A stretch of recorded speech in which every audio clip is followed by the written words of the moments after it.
Hey, welcome back, everyone, to another off-season episode of Sky U Pod, your college huddle Gopher Football podcast. I'm back, fellas. Curdy, Max, good to see you both. How you both doing? Doing good, man. It's great to have you back.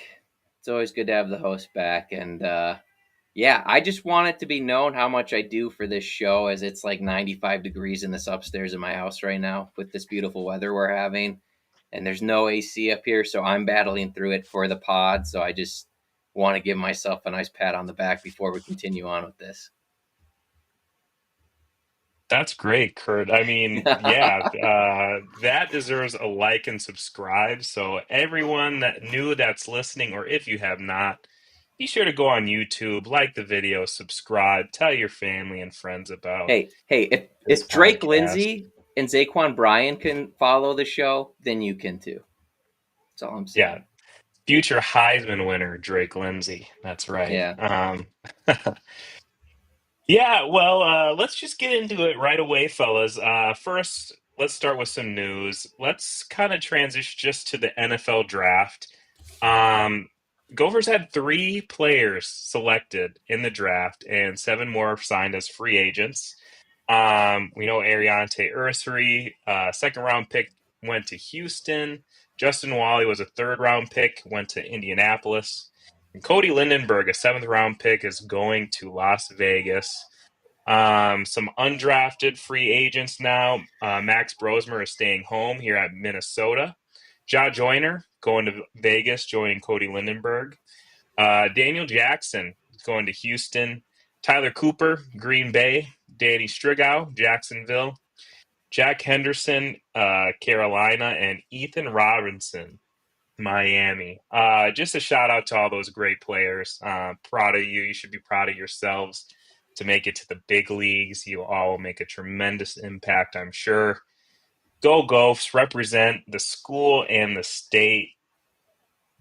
Yeah, Mine and congratulations. Max's number was right on. By the way, we said over under 3.5. Unfortunately, it was the under, but it is what it is. As you listed, a lot of guys are getting their opportunity, which is what you want to see. And good for Brosmer, by the way. He got like 250,000 guaranteed at signing or something. So, I Mhm. mean, that's got to be close to what a seventh round pick is guaranteed anyway. So, yeah, good job to all those Yeah. guys. And then staying here in Minnesota for college football, we kind of received a lot of different commits here as the window closed and also just out of high school commits. Gophers received a 2026 commit, running back Ezekiel Bates, a three-star out of Pennsylvania. It's the first running back commit of the 2026 class and chose the Gophers over Virginia Tech, Wake Forest, and Boston College. Probably saw the Gopher domination over Virginia Tech and was like, that's where I'm going. Um, the Gophers also received a commitment from Arizona, a three-star linebacker, Hudson Dunn. Had offers from Michigan, Oregon, Penn State, and others, those hard-hitting schools. He said his primary reason for choosing the Gophers was the culture and the chance to contribute right away on the field. He's the 10th commit of the 2026 class. Uh, that's going to be an exciting pick, I think. We did get a transfer commitment, a Purdue transfer, Jaden Ball. He's a 6'5", 300-pound offensive lineman. Visited Ohio State, but chose Minnesota and will have 4 whopping years of eligibility. That's pretty exciting. And then wide receiver Tyler Williams, a former 5-star and transfer from Georgia, has entered the transfer portal. What can we do to get that guy to come here? Although the room is great, but there's more space. So, fellas, what do you think from just some of these movements from the transfer portal to commitments for 2026? Any of these guys excite you the most? Go ahead, Max. I think you're muted. Is he muted for you? Yeah. All right. Why don't you go ahead, Kurt, while he figures All this right. out? Yeah. No. We'll start with the 2026 class. getting the linebacker 3-star with all those offers, very exciting. Obviously, nothing's over till it's over, right? That's probably a guy. Just the offers that he has is going to be somebody you have to kind of continue recruiting, even though he did commit. I saw something, an article that his whole family is from Ann Arbor, and Michigan was interested as well. So, but he felt really good about the Gophers and credited Story Marin for committing. So I've been waiting for a freaky athletic linebacker, as we've said on the show. I got high hopes for him last time. It feels like we got somebody from that area. I think we got Damian Wilson out of Texas. So hoping that that can be his comp. I know that's a pretty lofty goal, but he's a highly sought after player. So I'm excited about him. And then, yeah, with the transfers, I think if you can add, an offensive lineman that chose us over Ohio State, by the way, the guy out of Purdue. Um, with 4 years of eligibility, adding a guy that probably won't contribute this year, but going forward and having depth, I think it's huge. And you don't get a lot of that all the time in the spring portal, so I thought that was a great fit. Am I back? Max, yeah, you're Yeah, back, you're back. man. Okay, weird. Yeah, I don't know why my mute button wasn't working, but um, yeah, I was saying just the running back Ezekiel Bates was interesting to me, or I guess exciting to me, just because we've had a pretty successful string of getting good, high quality recruits at that position, and guys that seem to last a long time. So who knows? Maybe he'll be the next bell cow after in a couple years once he's suited up for the Gophers. Yeah. And Yeah, then, Spencer, what are your thoughts on Tyler Williams not working out? He's here for a year. Caught a touchdown, but that was his only catch in a blowout game. Just what are your thoughts there?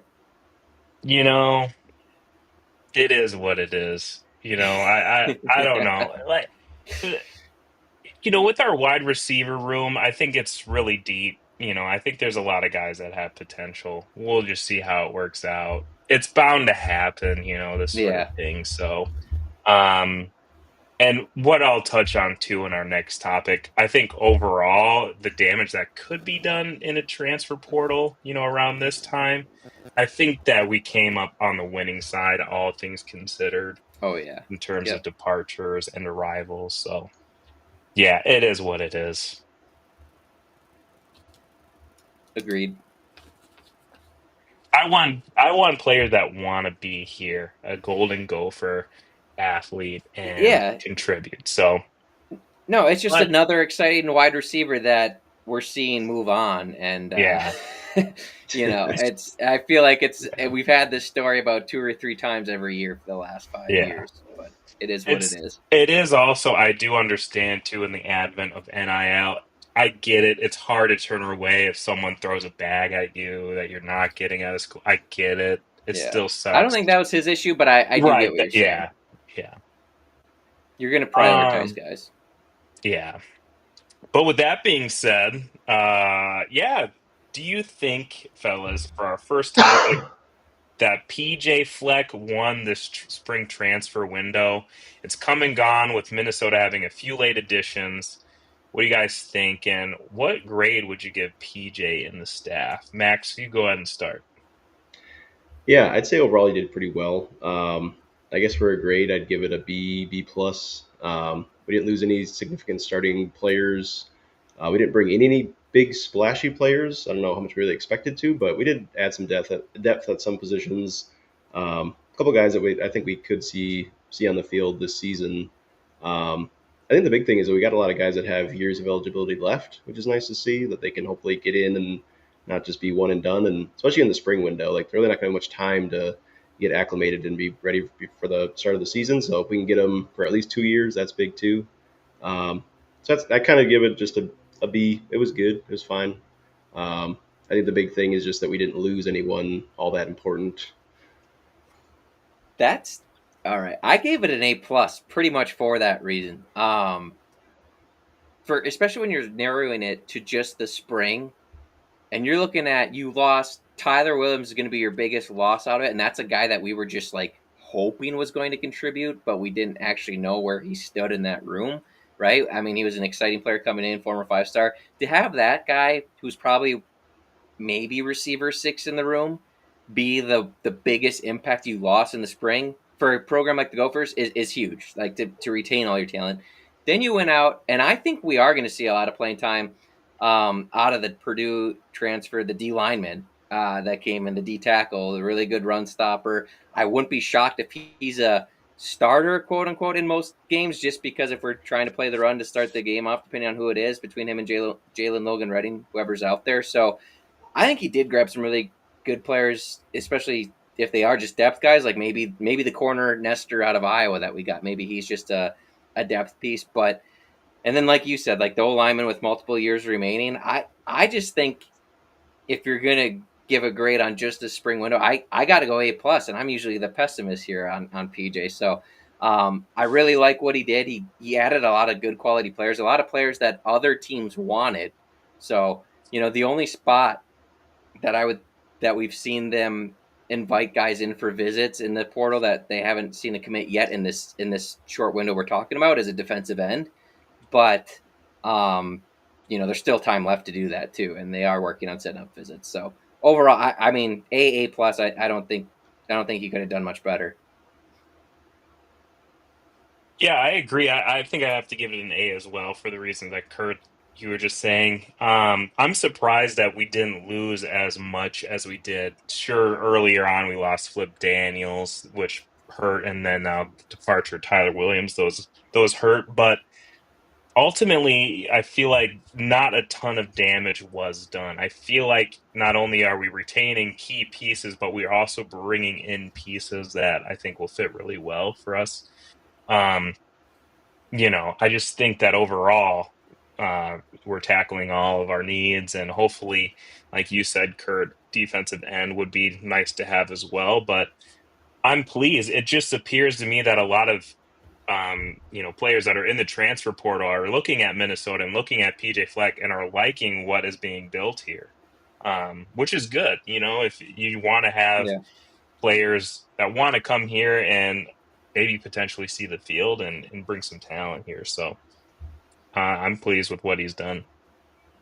It's just, and I don't want to hype it up because the receiver room we're going to talk about here in a second, but to have that many guys in front of saying, oh, they'll be competing for playing time this year, they'll be competing for playing time this year, and to just lose one of those guys, like, Right. I don't know, maybe it's a bad thing. Maybe the room's wide open, so they all are going to play a lot or something. But I don't know. I was shocked. And then also, like, you look at the old linemen, there's not a lot of like snaps played between that group, but I mean, we're not thin anywhere. I don't think really up front. Maybe center, but I mean, you got Beers and Johnson there that have both played that spot. So I don't know. I just thought we had depth at a lot of positions, and we didn't really lose any of it. So good on PJ, good on the coaching staff for making it a culture that people want to be a part of, and hopefully it's a competitive team this fall. Yeah. Yeah. Speaking of that, looking at the wide receiver room, specifically Jalen Smith, he has been receiving high praises from both insiders and coach PJ Fleck. PJ called him as good as any freshman receiver he's ever had. What do you both think? What are your expectations for Smith? Do you think he's going to be the number one receiver? Or is PJ just blowing it up or you know what's like always? Kurt, what do you think? Listen, I think Jalen Smith does have the talent. I believe it. It's probably a good thing, right? It's encouraging that Ryan Burns and other reporters are bringing him up without the hype of the coaches. And but yeah, I'm kind of leaning towards option two. I'm not saying he's going to be a dud, but like it's just another season of PJ hyping up a young receiver for us all to get excited about, and I just got to believe it to see it at this point. We've had guys like Michael Brown Stevens, TJ McWilliams, countless athletes come in and leave without doing anything. So, and they've been praised by coach in the past. So, I'm not saying he's not going to be a good player. This article got me super excited that they seem to have like a guy that's in the room that they look at as like, okay, this guy's going to develop into our number one. But as far as what, I read the article that Ryan Burns put out, like he's expecting him to contribute this year. I hope he does. I'm just not counting on him to be a major factor this year, just with how it's gone the past few years of getting these young guys involved early. So I hope I'm wrong. I hope him and Coleman and all the young guys that they're really excited about are out there making big plays for us.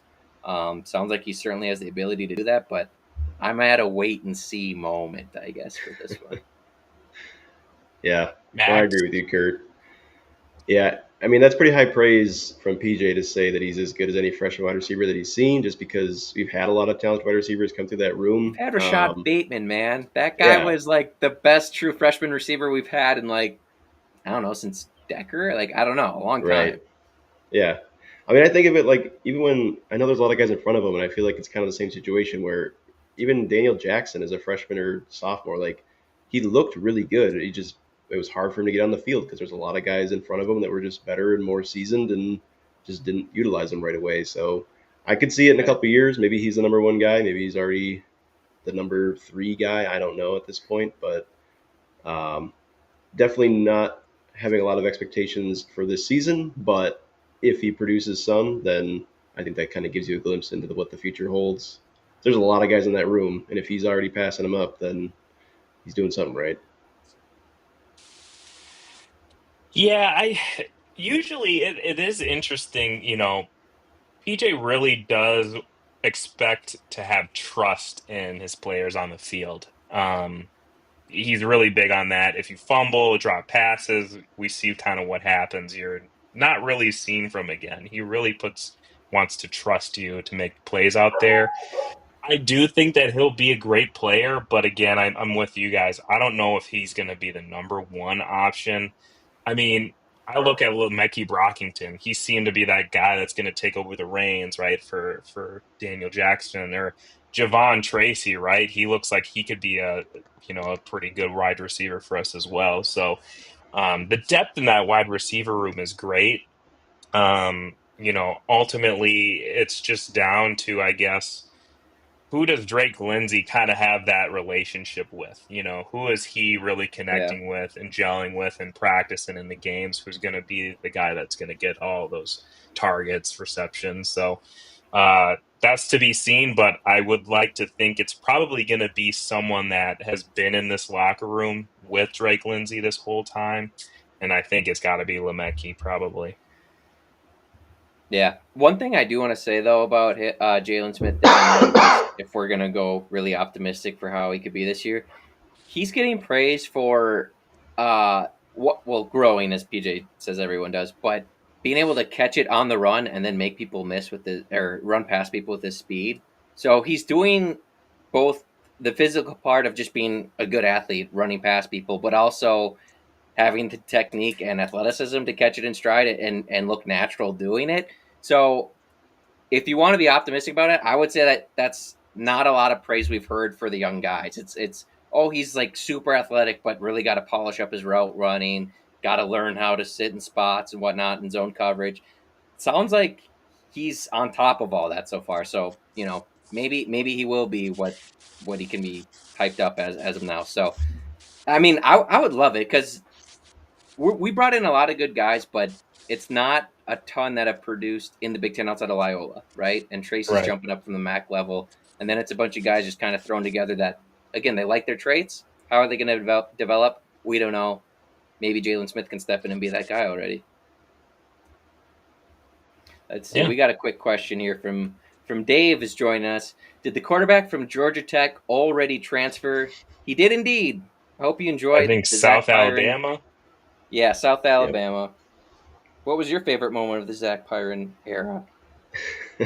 Mine was watching that game of him for no reason on YouTube now, trying to see how he would fit in. Yeah. Yeah. But Dave, we've already got the his replacement transferred in from was it Old Dominion? Well, he was at I Boston forgot to Yes. College update it. He did. and then Old We picked Dominion. up a transfer quarterback. Yeah, Zach Pyron too. Hmm. yeah, I don't remember Which, his name. frankly, I like depth in the quarterback room. I'm on the Drake Lindsay train. And I think all of us were at the end of last season. He was going to be the guy, but it would be kind of nice to see, maybe a wildcat sort of thing, a guy that's really good on his legs and maybe, at the end of the season when they're like, all right, this is their run package, they just do like a play action pod pass to like the tight end or something like that, just someone good on his legs, but if they need to get a pass, they can just make that. Maybe this guy from Old Going Dominion can do that. Thank you for bringing that up, because that was a point I wanted to make with PJ for grading him an A+ on the spring transfer window. Like, me and Max talked about it a week or two ago when Zach Parn first left. We thought it was done. Like, they're not going to add any more quarterbacks. You're not going to convince anybody to come in and basically be QB3 or QB4 just for like some playing experience and have depth there. And they got a guy. So, and Right. Max had brought up this guy as a potential guy last year. So it worked out, Max. You called it. I'm going to give you the call from a year ago. And yeah, we'll see how it goes. I will say, as far as like running quarterbacks go, Dylan Whittaker, the guy can run. He could run in high school. So I hope that with this depth, they're not afraid to lean into that if they really do want to get a running threat out there for that, short yardage situation. I have a feeling they're going to snap it to Darius again this year, like they kind of been doing in the past, but we'll see. Maybe Coy Parrish. Oh yeah. Split jersey. Yeah. You excited about that? We didn't get your take. Yeah, that's a good point. It's funny, on campus I have seen the split jerseys out there, which is good. You're hyping up the campus. It's getting students kind of fired up about the upcoming season. And you got this great now sophomore player who's the man on campus. Blah blah blah. And of course, I listened to you guys, and I think it was you, Kerr, made a good point. What if they're just doing this, which is great marketing, by the way, but just to not see him playing any offensive snaps would just be a little embarrassing. It'd be embarrassing. I wouldn't be surprised if that was to happen. Ultimately, I do want to just see him play defense and like return kicks. I don't want him to sacrifice that part of his game just to get some offensive snaps. And I don't think that he would sacrifice that. He's such a great athlete that I think that he could do well on both sides of the ball. But we just talked about this wide receiver room. That's and we know my our point. running back. Why would we even entertain that idea unless you really don't trust any of the guys? It's just to get everyone talking. I understand that business move. And So I get what you're saying. With how much they're talking it up, though, I don't think they're just talking it up. I think he's actually going to legit play a decent amount of offense. But I'm with you on that. I like what they've said about the running back room. We got the running back out of, was it Marshall, the quick one? I don't remember if he's from Marshall, somewhere like there. And so he's supposed to be the 1-2 with Taylor, and then you got the power back off an injury off of Washington, who's got a lot of experience. So the running back room stacked, and then we're talking about all these receivers and that they're just different athletically than what we've had in a while. And I know that sounds like a broken record at this point, but it's like they are getting faster. Like, you see it out there. So I'm with you. I think, and maybe hoping that it's to the point where we don't even really need him out on offense. Like, let him do his thing on defense. Let him be the return guy. And if you got like a play here or there for him, fine. But like, I'm hoping that's not even needed. Right. Yeah. So I don't know. We'll see. It's spring. It's maybe the least popular take that this podcast has compared to the rest of the Gopher Nation, and that's saying something. Yeah. I mean, we love Coy. It's nothing. Yeah, he's the best all around player. I mean, yeah. I think it would just suck if he went down on on a play on offense. It would just be that would be so like it would just be so like of course. Hey, how long was Jaw Joyner in against? Was it Maryland last year when he finally got hurt? We were up by like 30 points. And then he played like 5 snaps the following week in a must-win game against Illinois, and it'll be Coy getting a toss up like 20 with 7 minutes left to show that we're using it. Roll up on his ankle, some big D lineman or something. It's not going to happen though. He's going to win the Heisman. I believe in you, Coy. Don't let these two disparage you.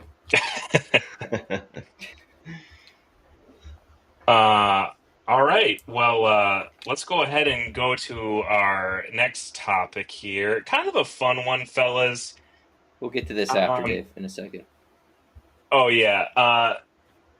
What? So it's the off season, and we got to give some hot takes during the off season. It's college football. We're getting excited. It's feeling like summer here in Minnesota. So, fellas, I want to just ask you guys, give our two hottest takes each for the upcoming season.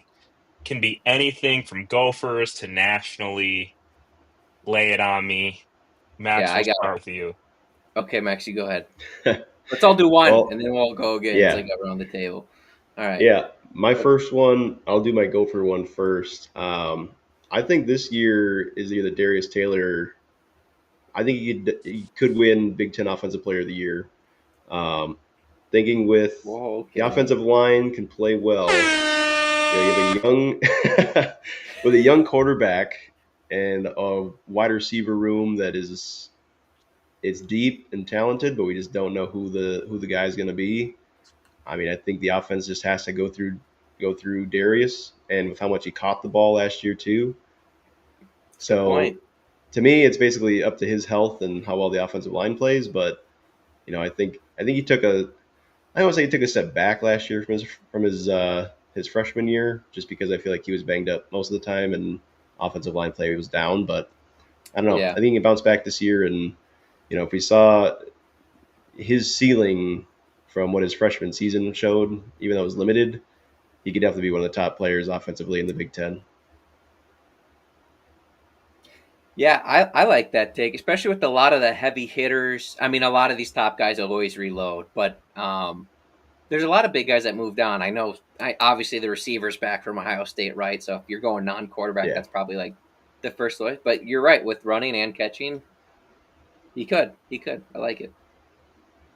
and just with Oh, for sure. quarterbacks, I feel like outside of Drew Aller, I feel like quarterbacks within the Big Ten slightly unknown. Yeah, no, totally. I'll go next.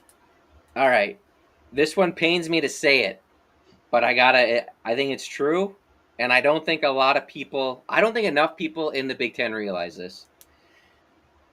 This is the new normal for the Wisconsin Badger football program. What I mean by that, they had an amazing run from the late 90s to the early 2010s, but those three consecutive Rose Bowl losses, that will forever be the peak of their program. They were right there on the cusp of, there was always Ohio State and Michigan State sometimes, and Wisconsin was always just a tier down below them, and they were looking to make that next jump up. And with the NIL era coming in, they thought that they were gonna be able to drive into that and drive themselves closer to those big boys. And in reality, it's just sped up their fall back down to reality of where they always were. And that's an average program, a good program, but not great.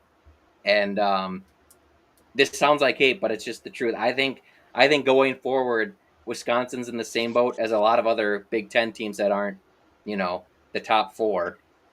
And you're a 5 to 9 win team the majority of those seasons. You can put together a special season here and there, but I think that is the new normal. They're coming up. Their peak just hit closer than ours and Nebraska's and some of the other teams. But I think Wisconsin is who they are. I think this is who they are going forward.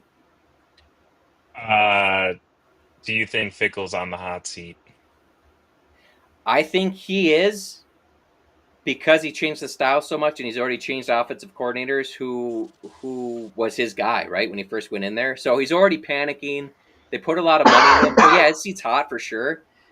I just don't know if it's gonna matter. I don't. They should have stuck with they said Paul Chris didn't recruit. It's like, okay, he didn't want to put in the effort to recruiting. Okay, but there's a certain style there, and they thought that they could just transition into anything with enough money, and they're just not that good.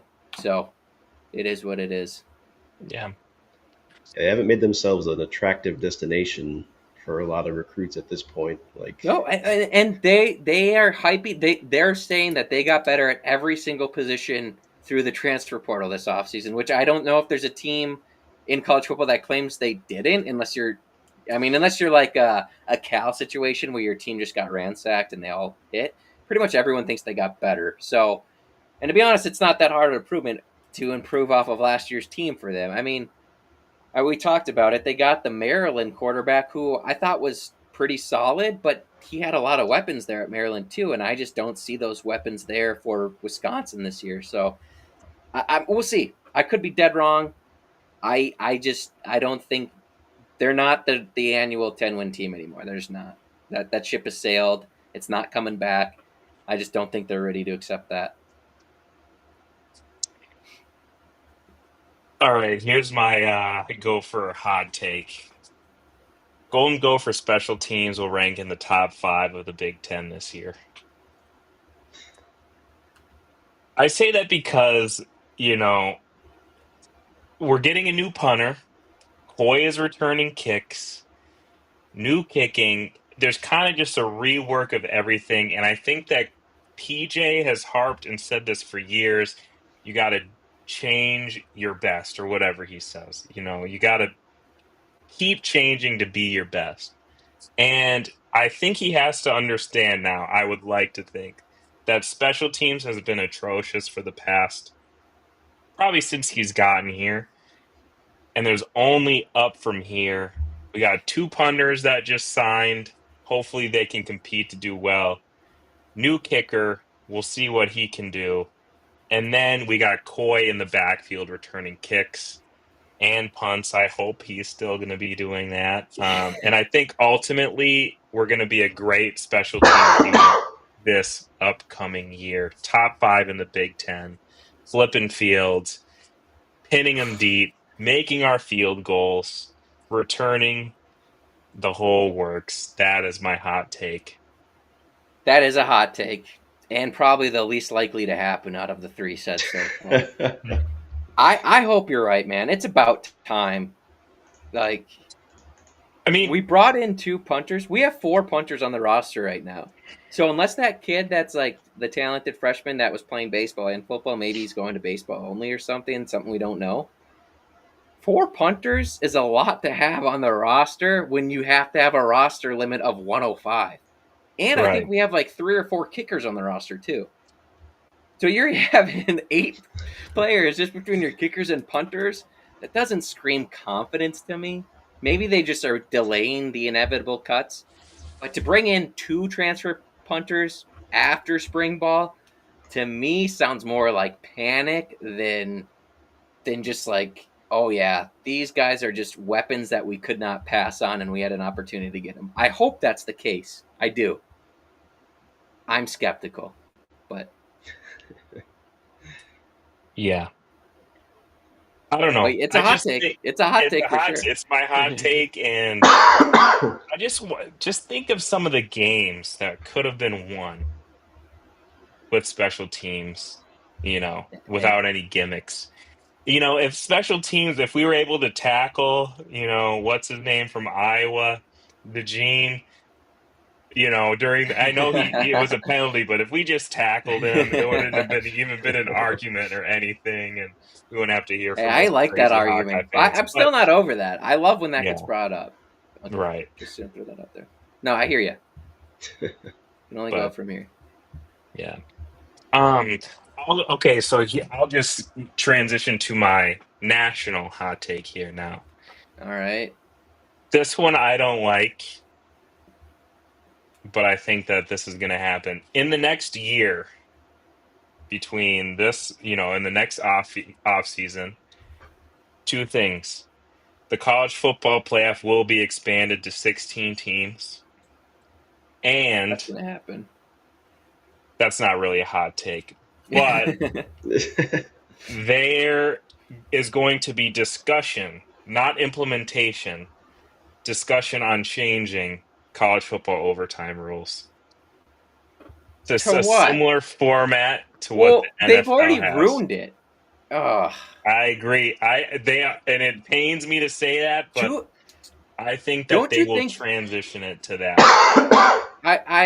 They've already diminished the best. It was the best overtime rules in anything ever. So I get the regular season; it can go on a little long. So I'm I'm not totally against that. Don't you think come playoffs though, isn't it crazy that like that Texas Arizona State game that went to overtime, right? We were Yeah. this close to getting 2-point conversion plays to see who got to advance to go on and compete, like continue on competing for the national championship. Yeah, Like I think that's nuts. You should, I Right. agree. when you get to the playoffs or a conference championship game or even your biggest rivalry game, like it should go back to the old rules of a just infinite trading off overtime. No more 2-point Right. gimmicky conversion plays. Like that's such a small sequence of football. Like I hate it. It was I already agree. great, and they changed it.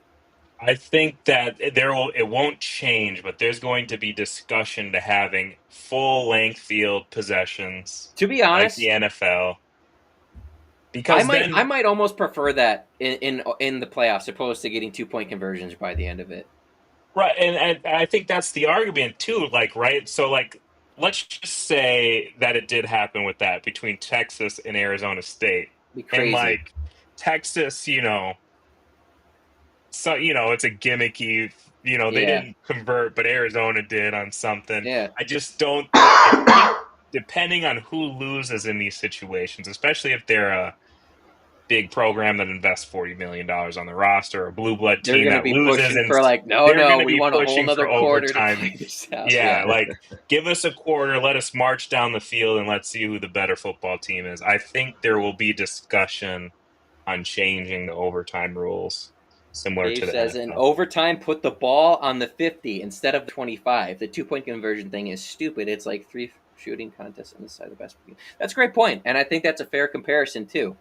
Yeah, the 50, because that still makes you try and get it closer to being field goal range. So, and Right. that would probably end the game a lot quicker. You're having more plays, more space.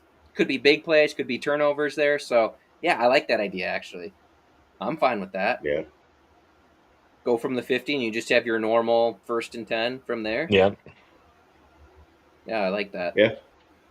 The thing with the 2 point off too, and I know you can do it in the first round, I guess technically, but it also you don't have the decision anymore to like just go for the win and go for two versus the Yeah, two Right. there's something point. Like, about it No guts, takes no away the glory. ballsiness yeah, of Just it. take Yeah. the ball and just right. say, here it is, It win or feels just lose. yeah. It just feels way more like a coin toss of like, well, who's gonna get a lucky break How first? about Or this?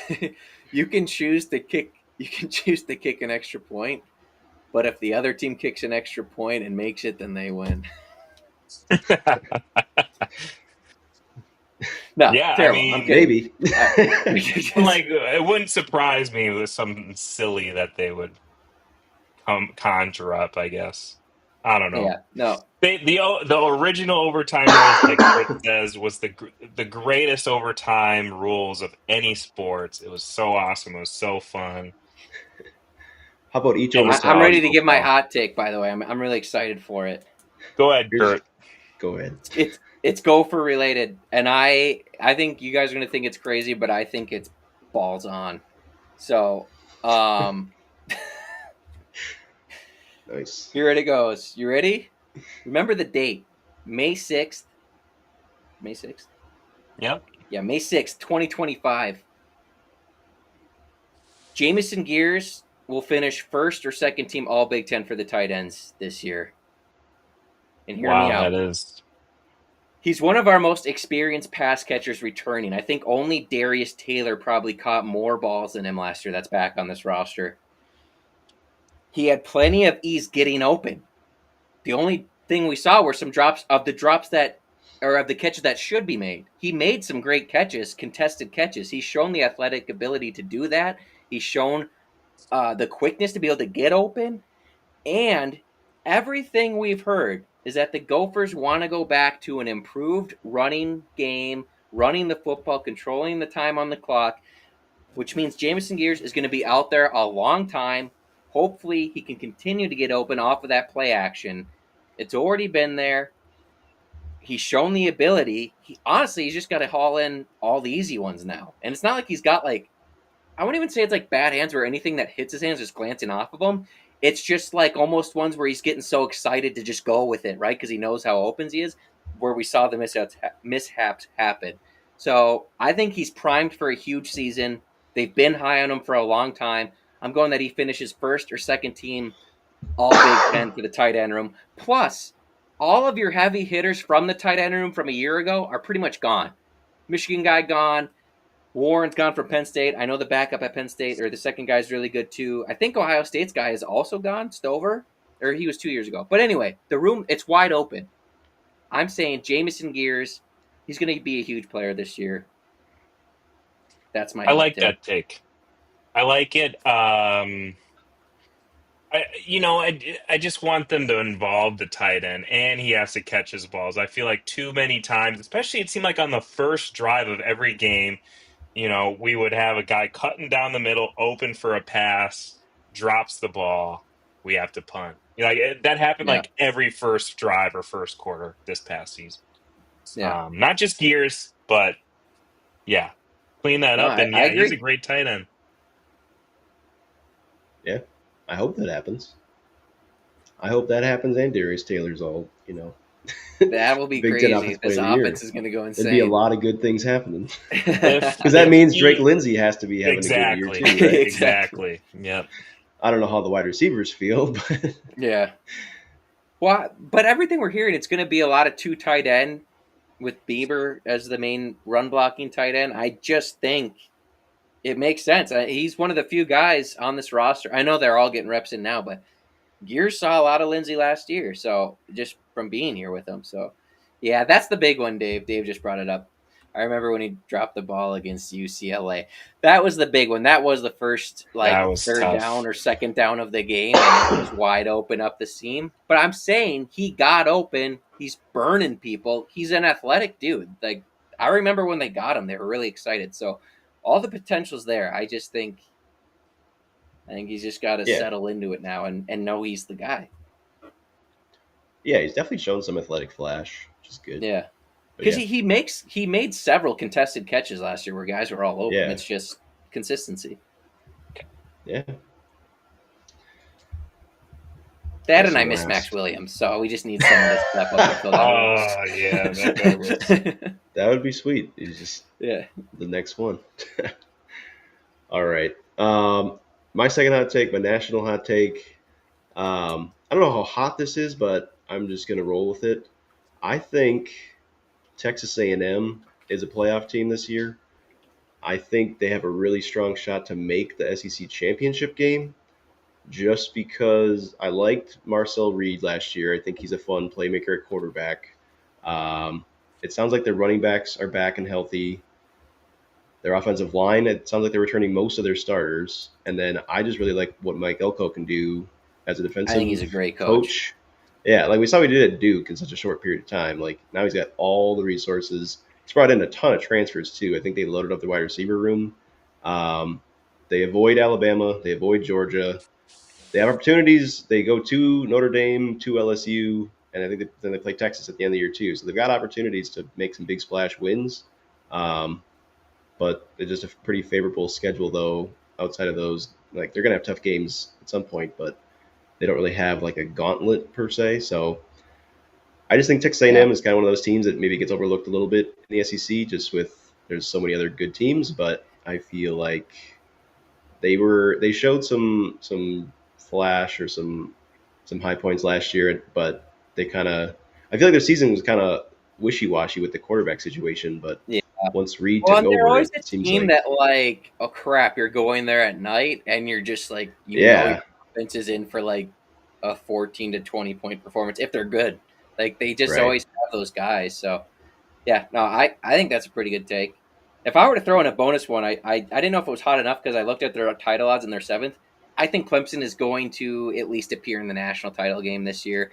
I was looking at some early mock stuff, and that Clemson has, depending who you look at, I think this was Todd McShay's. They have 7 guys projected as potential first round picks next year, returning to their team. So Wow. and it's everywhere. It's an O lineman, it's a receiver, it's a quarterback that they're high on, and a couple of the D linemen. So they got studs all over. It's not, they don't reload necessarily as quick because they don't go into the portal as often as maybe some of those other schools, but I think Dabo's got his squad built up ready to go this year. And I know it's fun to hate on Dabo. I do think he's a really good coach. And He's if yeah, people think that as long as they get enough money to their program, that anyone can kind of become the Clemson. And we've seen that's not the case with schools like A&M's history. Nebraska's pumping money in, not delivering per usual. Wisconsin, I just think that like that's how it. People think it's easy. Like as long as we get the money and start building it consistently, then we turn into Clemson. It's like Dabo had something cooking there, and I think he still does. It's changed a little bit now with the portal. But anyway, that was yeah, a bonus one for you college football fans. Yeah. yeah. I think that's a great take and a great explanation. Um, I think that I think like you were saying, Kurt. I think you really have to instill a culture and a coaching philosophy that resonates with your players. Be a great head coach. Yeah, If you have that and you have a lot of money, guess what? You're probably going to win a national championship. I just look at Ryan Day, for example. He's a great coach and yeah. they have a lot of money. They won the national championship. Um, yeah, And I look just at that. think, Like the money's obviously a huge part, but like look at teams like I like Florida State even, but they're kind of in a rebuild right now too, just with all the roster turnover and how it didn't work out. This really didn't work out last year, but so I anyway. I think yeah, PJ could do it too. PJ just needs the money, so buy that duck beer and we'll get after it. So Dave asked earlier, guys. I just wanted to get back to this. Who's the top four receivers on the team? A lot of us would like to know that. It sounds like Lemecky's the leadership role, so I think they'll go with him. And guys, chime in here if you think differently. I think our starting three guys are Lemecky, and then the two transfers, Loyola out of UCLA, and I think Tracy out of Miami, Ohio. I think those are the top three. Now it sounds like right behind him might be the redshirt freshman Jalen Smith. Um, in that same group, I would do the Kenrick Lanier as guys that'll be heavily rotated in. And I don't know how much to expect out of Malachi Coleman, but just given the I, kind of athlete he is, I would assume he's in the next three. So I think those are your top six. Oh, and then I'm not even Christian saying New Driver. Case. Yeah, Christian Driver and New Okay. Case too. So um yeah, I mean, I think it's those three, and Max, you're probably right. Christian Driver might be four with those guys, but I don't know. Anything else there? no, I think it's too early. I know I hate saying We that, don't. PJ doesn't Dave, but tell. he really doesn't show his cards. There's no spring game for us to see, unfortunately, where we could actually see these athletes in action. Um, we're just gonna have to wait for the start of the season, or like if there's open practices, come round training camp, maybe we'll get some insider information on who's stepping up. But I agree, Kurt. I think certainly it's got to be Lemecki and probably Javon, and Yeah, I guess they're really high in Loyola's just yeah, experience because I mean he's led UCLA not last year but 2 years ago. I think he led them in catches. So I think he's supposed to be like your go-to like slot. I don't know slot, but like security guy, possession catch yeah, guy, and go from there. I do think there's an opportunity. Well, one for Lemecki to take off. I think they're trying to get him like he's the senior, he's the leader.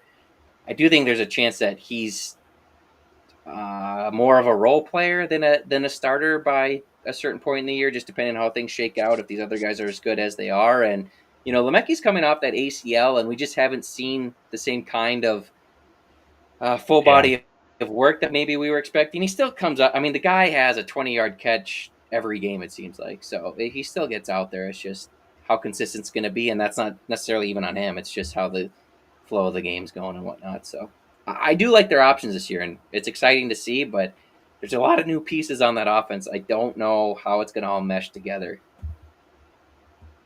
yeah. We'll see, and hopefully a lot of them can contribute to breakout plays. That probably should be another hot take. We will lead the Big Ten in breakout plays. Wow, that is That's bold. hot, but top five. That's probably more realistic, but That that's would still win it. yeah. Here's Um, one more thing because this post gathered a lot of attention on Twitter. I'm going to say this. I don't even think Drew Aller's the best quarterback in the Big Ten. What are your thoughts? Let me give some backstory to that for people that don't follow us on X. From the clouds, Drew Aller sucks. No. There was a post that showed like the top picks or the top returning quarterbacks in all of college football, and I think Drew Aller was number 3 or something like that. And my response was, in all of college football, and my response was, I'm looking forward to this being the last year that we have to pretend that Drew Aller is a special quarterback. And by that, I was just saying, I think he's good. He's not great, in my opinion. And that got some Penn State fans riled up in the responses. Got some Wisconsin fans riled up on the responses. I don't know why that, but anyway. I don't even think Drew Aller would be my number 1 QB in the Big Ten. I think he'd be 2 or 3, to be honest, at this point. Probably 3. Who do you have ahead of them? Altmaier? I think Luke Altmaier is easily the number 1 gamer, big playmaker out of any of them. Especially when he had good receivers, no doubt, but I would take Luke Altmaier over anyone in the Big Ten. I think just preseason. Now I'm sure Ohio State, whoever starts for Ohio State, whoever starts for Oregon, USC's guy, they're all probably going to be studs, right? So it's a little bit of a bold take saying that, but like going into the season, I'd have Luke Altmaier number 1 with the bullet. Yeah.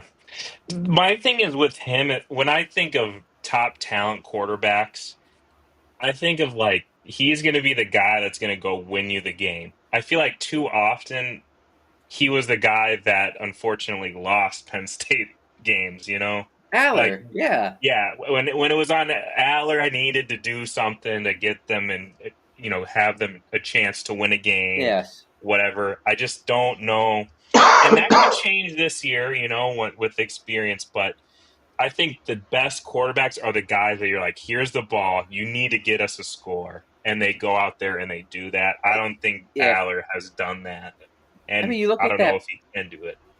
Yeah, you look at that playoff game against Notre Dame. Yeah. All he had to do was manage that thing.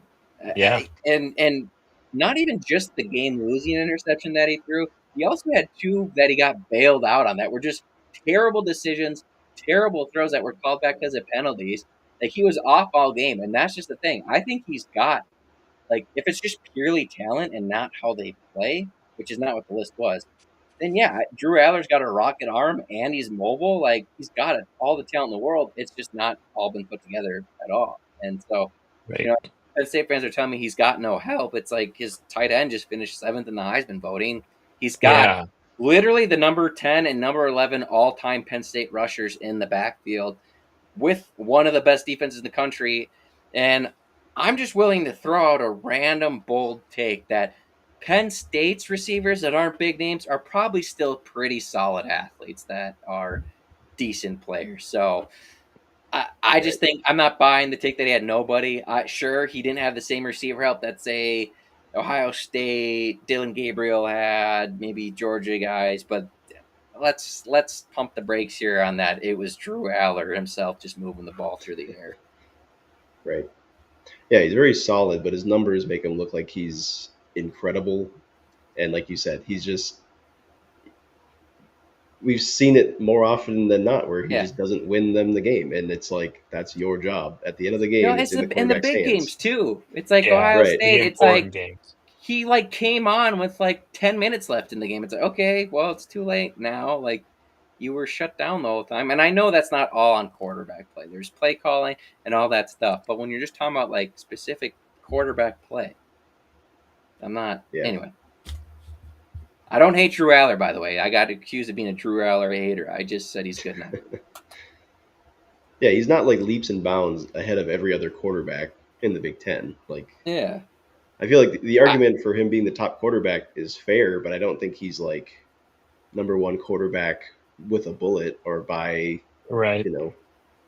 I think by game 5 we're gonna look at whoever's starting for Oregon and Ohio State, be like, yeah, they're just as good. Yeah, right. Or USC. Yeah. But the best way, Drew Aller, to prove us wrong is Drake to go Lindsay. out there and win. Oh, I'm sorry. I thought we were going to Drake Lindsay. Oh, him too. Yeah. All right. Yeah. Well, everyone, thanks again for tuning in to another episode of Sky U Pod. Be sure to check us on YouTube, X, wherever you listen to your podcasts. Go ahead and check out our partner's website, thecollegehuddle.com, for many more college football podcasts and articles. Uh, as always, please like and subscribe the video. It gets the word out there. Tell your family, your friends about us. The season's right upon us, pretty much. I mean, give it a few months and we're back in it. So, yeah, very exciting. But good night, everyone. Go Gophers.